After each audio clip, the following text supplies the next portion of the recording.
नमस्कार, भारत होम्योपैथी के YouTube channel पर आपका स्वागत है। और आज इस वीडियो में हम बात करने वाले हैं अस्थमा रोगियों को सर्दियों के मौसम में क्या क्या चीज़ें खानी हैं और क्या क्या चीज़ें नहीं खानी है। सबसे पहले जानेंगे कौन सी चीज़ें उन्हें खानी चाहिए, क्योंकि जिन चीज़ों का फ़ायदा मिल सकता है उन्हें हम क्यों छोड़ें। तो सबसे पहले अगर आप हमारे चैनल पर नए हैं तो चैनल को सब्सक्राइब कर लीजिएगा, क्योंकि इस चैनल पर हर हफ्ते हम आपके लिए अस्थमा से जुड़ी वीडियो लेकर आते हैं या रेस्पिरेटरी प्रॉब्लम से जुड़ी वीडियो लेकर आते हैं, जिनकी मदद से आपकी जो डेली लाइफ है बहुत ईजी हो जाती है। तो चलिए सबसे पहले जानते हैं वो चीज़ें जो अस्थमा रोगियों को खानी चाहिए। सबसे पहले सर्दियों के मौसम में आपको गुड़ को अपनी डाइट में इंक्लूड करना चाहिए। जो देसी गुड़ होता है वो आपके लिए बहुत फ़ायदेमंद है, क्योंकि इसकी तासीर गर्म होती है। ये आपके फेफड़ों में जमे हुए बलगम को पिघला देता है, उसको बाहर निकाल देता है। साथ ही साथ ये आपके इम्यून सिस्टम को स्ट्रांग बनाते हैं, जिसकी मदद से एलर्जन बहुत जल्दी रिएक्ट नहीं करते और आपको अस्थमा अटैक नहीं आता। इसके अंदर आपको anti inflammatory properties, anti fungal properties और एंटी बैक्टीरियल प्रॉपर्टीज़ भी मिलती हैं, जो आपके एयरवेज को साफ करने का काम करती हैं और उसमें आई हुई सूजन को कम करती हैं। और इसके साथ साथ दूसरी चीज़ जो आप इंक्लूड कर सकते हैं वो है लहसुन। गर्मियों के मौसम में लहसुन खाना शायद आपको दिक्कत दे सकता है, लेकिन सर्दियों के मौसम में लहसुन आपके लिए बहुत फ़ायदेमंद है। आप 2 लहसुन की कली को लेकर पानी में उबाल लें और उस पानी को पिएं, इससे आपको बहुत फ़ायदा मिलेगा। या फिर आप इसको गैस पर भून लें, उसके बाद इन 2 लहसुन की कलियों को डेली बेसिस पर कंज्यूम करें, तो इसमें भी आपको एंटी इन्फ्लेमेटरी प्रॉपर्टीज़ मिलती हैं। एयरवेज की सूजन को कम करता है ये, और साथ ही साथ जो म्यूकस फॉर्मेशन बहुत हो रहा है उसको भी कम करने में ये मदद करता है। इसके साथ साथ आप तुलसी के पत्तों का रस का सेवन कर सकते हैं।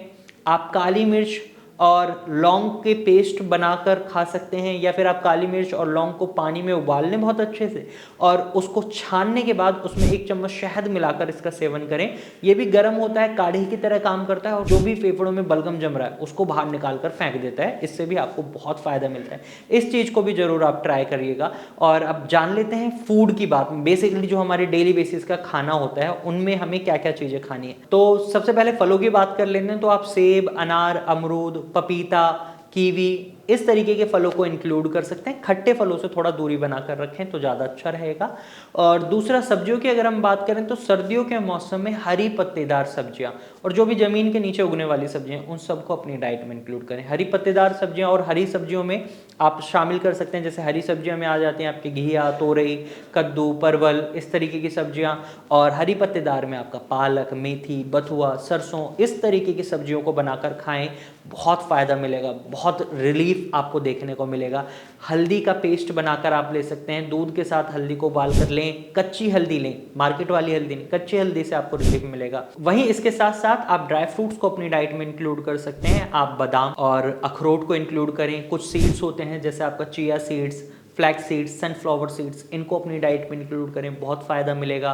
तो ये कुछ चीज़ें हैं जिन्हें अगर आप अपनी डाइट में शामिल करते हैं तो आप अपने अस्थमा को सर्दियों में बहुत मैनेज कर सकते हैं। लेकिन इन्हें शामिल कर लेते हैं, जो चीज़ें अवॉइड करनी है उन्हें अवॉइड करना भूल जाएंगे, तो अस्थमा बिगड़ेगा ही बिगड़ेगा। उन्हें भी अवॉइड करना है। कौन सी हैं वो चीज़ें, चलिए जान लेते हैं। सबसे पहले आपको ठंडी चीज़ें कोई भी नहीं खानी है। जैसे आपका ठंडा दूध हो, कोल्ड ड्रिंक हो, कुछ नहीं लेना, क्योंकि ये ठंडी चीज़ें आपके अस्थमा को बिगाड़ सकती हैं। दूसरा, आपको खट्टी चीज़ें नहीं खानी है। तीसरा, आपको तली भुनी हुई चीज़ें नहीं खानी है। फैटी फूड्स नहीं खाने हैं। चौथा, आपको चना, उड़द, काबुली चना, जो भी चीज़ें गैस बनाने वाली हैं वो नहीं खानी है। और साथ ही साथ आपको पैक्ड फूड आइटम बिल्कुल नहीं खाने हैं, क्योंकि उनके अंदर सल्फर होता है। ये एक एलर्जन की तरह काम करता है और आपको अस्थमा अटैक आने के चांसेस बढ़ जाते हैं। तो इन चीज़ों को अगर आप अवॉइड कर लेते हैं और जो चीज़ें मैंने आपको बताई हैं खाने के लिए, उन्हें इन सर्दियों में शामिल कर लेते हैं, तो डेफिनेटली आपको बहुत रिलीफ मिलेगा। और आप कमेंट सेक्शन में हमें ज़रूर बताइएगा आपको रिलीफ मिला या नहीं मिला। और अगर आप अस्थमा का ट्रीटमेंट ढूंढ रहे हैं तो आप भारत होम्योपैथिक डॉक्टर टीम से भी कंसल्ट कर सकते हैं, क्योंकि अस्थमा का बहुत अच्छा रिजल्ट है भारत होम्योपैथी में। आप हमारे पेशेंट के टेस्टिमोनियल देख सकते हैं। देखिए कैसे भारत होम्योपैथी से ट्रीटमेंट लेने के बाद उनका अस्थमा अब ठीक होने लगा है और ठीक हो चुका है कई लोगों का। तो आप उन टेस्टिमोनियल को देखिए। और अगर आप भी भारत होम्योपैथी से ट्रीटमेंट लेना चाहते हैं तो स्क्रीन पर दिए गए नंबर पर अभी कॉल करें और हमारे डॉक्टर की टीम से बात करें। आज के लिए सिर्फ इतना ही, फिर मिलेंगे एक नई वीडियो के साथ। तब तक के लिए धन्यवाद।